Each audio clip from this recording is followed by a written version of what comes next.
এখন সুমন ভাই কথা হইলো আমাদের বনগ্রাম পশ্চিম পাড়া যে একটা ঘটনা হইলো তো শুনছেনই। হ্যাঁ শুনছি। এখন কথা হইলো মায়ের পেটের ছোট আপন ভাই, মানে এই ঘটনা যে ঘটাইলো প্রবাসীর বউ, মানে প্রবাসে থাকে স্বামী, তার ভাবি আপন ভাবি হয়। আচ্ছা ওইটার মনে করেন মাইরা আচ্ছা সবকিছু নিয়ে গেল, টাকা পয়সা গয়না নিয়ে গেল, এখন পুলিশে তাকে গ্রেফতার করছে ছোট ভাইরে। তো এই ঘটনাটা যে ঘটলো এটা আপনার কাছে কতটুকু যুক্তি সম্পন্ন?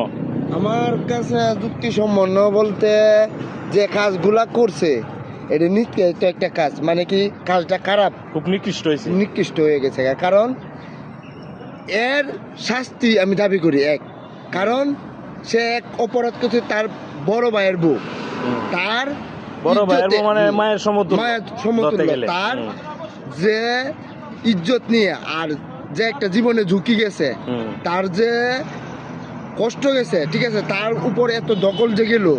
আমি প্রশাসনের কাছে একটি দাবি করি, আমি একজন প্রবাসী, ইরাক প্রবাসী, তার কাছ থেকে আমি আমাদের কটিয়াদী থানা মহোদয় ওসিকে আমি বলবো যে উনা এই তদন্ত করে তার একটা তাকে সুষ্ঠু বিচার যে হয় সেটা আমি দাবি জানাচ্ছি, দাবি জানাচ্ছি। আমার কথা হয়েছে, আর এটার সাথে যারা যারা জড়িত আছে তাদেরকে গ্রেফতার করা, প্রত্যেক লোক সবাইকে গ্রেপ্তার করে আনতে হবে আইনের আওতার ভিতরে। আমি এডি একজন প্রবাসী এই হিসাবে আমার দাবি।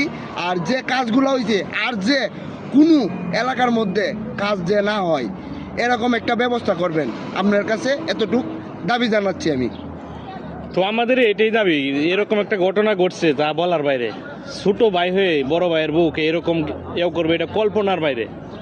আর তারপরে তিনি একজন প্রবাসীর বউ, তো এরকম কাজটা করছে, এটা খুব নিকৃষ্ট হয়েছে। কারণ তো আমরা জোর দাবি করতেছি, এটা নিকৃষ্ট একটা কাজ হয়েছে, এটা দৃষ্টান্তমূলক শাস্তি হওয়া উচিত। এখন মনে করেন বাংলাদেশে যে অবস্থা, মানুষ কাকে বিশ্বাস করবে বলেন? নিজের ছোট ভাই যদি এরকম কাজ করতে পারে, মানুষ কার কাছে যাবে? এভাবে তো কিভাবে চলবে মানুষ?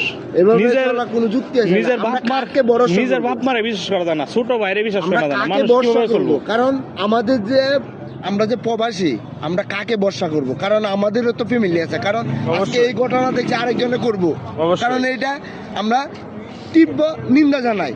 আমি আমার পক্ষ থেকে, আমি প্রবাসী, ইরাক প্রবাসী, ইরাকের কুর্দিস্তান থেকে আমি বলতেছি, আমি এটা সুস্থ বিচার চাই, ঠিক আছে? আমি অন্য কোনো কিছু আর বলতে চাই না। আমাদের একটাই দাবি, এটা যাতে সুষ্ঠু বিচারটা হয়, এই কুলাঙ্গারের যাতে বিচার হয়, যাতে করে এই বিচারটা দেখে অন্য কেউ এরকম কাজ করলে 100 বার মাথায় ভাবে, চিন্তা করে যে আমি কি করতেছি, এরকম ভুল কাজ কেন করতেছি। কারণ সত্য কোনোদিন চাপা থাকে না, একদিন না একদিন এটা প্রকাশ হবেই, ঠিক আছে?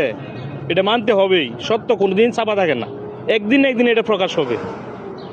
তো কটিয়াদীরের আইন প্রশাসনে যারা আছেন তাদেরকে দৃষ্টি আকর্ষণ করতেছি, এটার যেন সুষ্ঠু বিচার হয়, এই কুলাঙ্গারকে যেন সুষ্ঠু বিচারটা দেওয়া হয়, এটাই আমাদের দাবি একজন প্রবাসীর পক্ষ থেকে। ধন্যবাদ, সবাই ভালো থাকবেন, আর ভিডিওটা সবাই জনের সাথে শেয়ার করে দিবেন।